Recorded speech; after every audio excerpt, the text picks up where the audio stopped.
नमस्कार साथियों, आप सभी का एजुकेशन जेकेजी में स्वागत है। निष्ठा 3.0 मॉड्यूल 5 विद्या प्रवेश एवं बाल वाटिका की समझ 3 बार में आए सभी प्रश्नों के सटीक उत्तर शुरू करते हैं। साप्ताहिक कार्य योजना से क्या तात्पर्य है?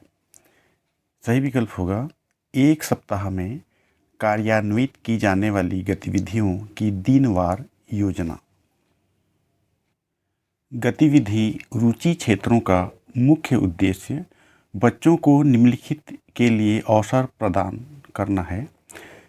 इसका सही विकल्प होगा निर्बाध रूप से खेलना, भरपूर खेलना, फ्री प्ले।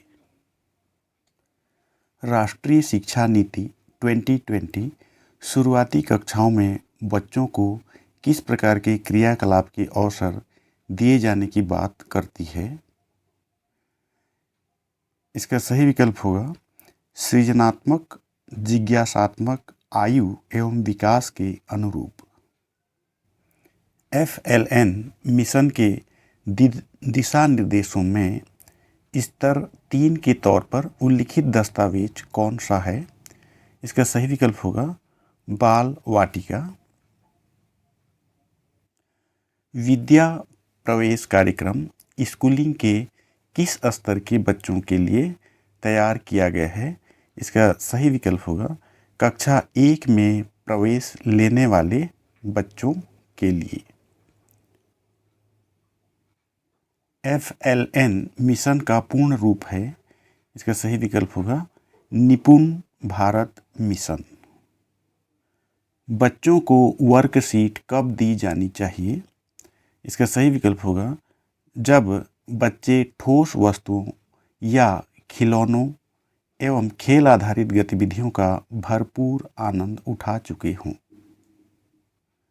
निम्नलिखित में से कौन सा दस्तावेज FLN मिशन का एक भाग है?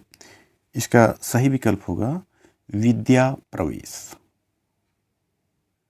विकासात्मक लक्ष्य 1 के अंतर्गत आने वाले कौशल एवं अवधारणाएं कौन सी हैं?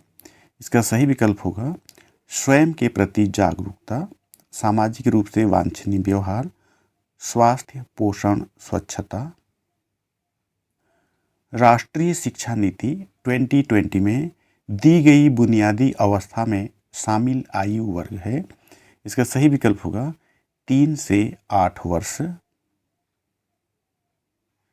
राष्ट्रीय शिक्षा नीति 2020 के अनुसार शिक्षण के न्यून स्तर से उत्पन्न संकट किन 2 पहलुओं को रेखांकित करता है? इसका सही विकल्प होगा बुनियादी साक्षरता और संख्या ज्ञान। पोर्टफोलियो से क्या तात्पर्य है? इसका सही विकल्प होगा प्रत्येक बच्चे द्वारा किए जाने वाले कार्यों का संकलन। विद्या प्रवेश एवं बाल वाटिका कार्यक्रम केंद्रित है। इसका सही विकल्प होगा कौशलों एवं अवधारणाओं के विकास पर। विद्या प्रवेश कार्यक्रम के क्रियान्वयन की अवधि है। इसका सही विकल्प होगा 12 सप्ताह। गतिविधियों, वर्कशीट एवं चित्रों के संदर्भ में शिक्षकों को किस तरह की स्वतंत्रता दी जानी चाहिए? इसका सही विकल्प होगा उसे संशोधित करने एवं प्रासंगिक बनाने के संदर्भ में। विद्या प्रवेश एवं बाल वाटिका कार्यक्रम के कार्यान्वयन के लिए निर्धारित दैनिक अवधि घंटों में कितनी है? इसका सही विकल्प होगा प्रत्येक दिन 4 घंटे। बच्चों को निर्देश किस भाषा में दिए जाने चाहिए? इसका सही विकल्प होगा मातृभाषा अथवा ज़्यादातर बच्चे जिस भाषा विशेष से परिचित हों। विद्या प्रवेश एवं बाल वाटिका कार्यक्रम का मुख्य उद्देश्य क्या है? इसका सही विकल्प होगा प्राथमिक कक्षाओं में बच्चों का व्यवधान रहित शिक्षण सुनिश्चित करना। गतिविधियों में संतुलन का सही उदाहरण क्या है? इसका सही विकल्प होगा शिक्षक द्वारा आरंभ की गई एवं बच्चे द्वारा आरंभ की गई गतिविधियाँ। विद्या प्रवेश एवं बाल वाटिका कार्यक्रम के अंतर्गत गतिविधियों तथा वर्कशीट अथवा सीखने सिखाने से जुड़े अनुभव आधारित होने चाहिए। इसका सही विकल्प होगा कौशलों एवं अवधारणाओं पर। ध्वन्यात्मक जागरूकता का सही उदाहरण क्या है? इसका सही विकल्प होगा तुकांत शब्दों की पहचान करना। राष्ट्रीय शिक्षा नीति 2020 में स्कूली शिक्षा के किस स्तर पर चरण में बच्चों के बीच शिक्षण के न्यूनतम स्तर का उल्लेख है? इसका सही विकल्प होगा प्राथमिक। बाल वाटिका कार्यक्रम स्कूलिंग के किस स्तर के बच्चों के लिए निर्मित है?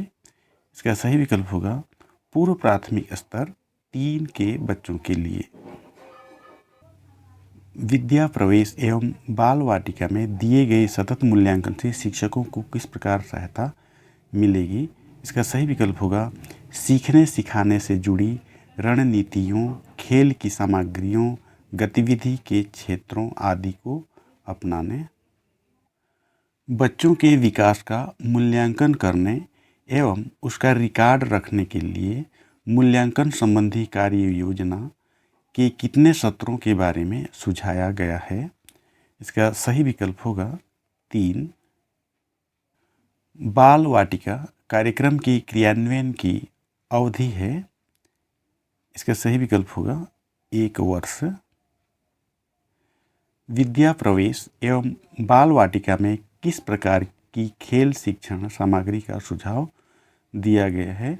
इसका सही विकल्प होगा देश में निर्मित स्थानीय कम लागत की अथवा शून्य लागत की सामग्री। शैक्षणिक शिक्षण में परागमन गतिविधियों का उद्देश्य होता है। इसका सही विकल्प होगा बच्चों को एक गतिविधि से दूसरी गतिविधि तक जाने में सहायता करना। राष्ट्रीय शिक्षा नीति 2020 में प्री स्कूल स्तर 3 के लिए उपयोग की गई पारिभाषिक शब्दावली क्या है? इसका सही विकल्प होगा बाल वाटिका। विद्या प्रवेश एवं बाल वाटिका कार्यक्रम के अंतर्गत गतिविधियों तथा वर्कशीट अथवा सीखने सिखाने से जुड़े अनुभवों का विकास किया जाना चाहिए। इसका सही विकल्प होगा तीनों विकासात्मक लक्ष्यों के इर्द गिर्द। पूर्व प्राथमिक स्तर 3 के लिए निर्धारित आयु क्या है? इसका सही विकल्प होगा 5+। मुक्त खेल फ्री प्ले क्या है? इसका सही विकल्प होगा बच्चे द्वारा की गई गतिविधि। विद्या प्रवेश एवं बाल वाटिका कार्यक्रम के अंतर्गत कितने विकासात्मक लक्ष्यों को पूरा समावेशन किया गया है? इसका सही विकल्प होगा 3 विकासात्मक लक्ष्य। कौन सा संघटक भाषा और साक्षरता को उसके पूर्ण रूप में व्यक्त करता है? इसका सही विकल्प होगा मौखिक पढ़ना एवं लिखना। मानव जीवन के किस चरण में मस्तिष्क का विकास तीव्रता से होता है? इसका सही विकल्प होगा प्रारंभिक बाल्यावस्था। सबमिट करते हैं। वीडियो पूरा देखने के लिए धन्यवाद। नमस्कार।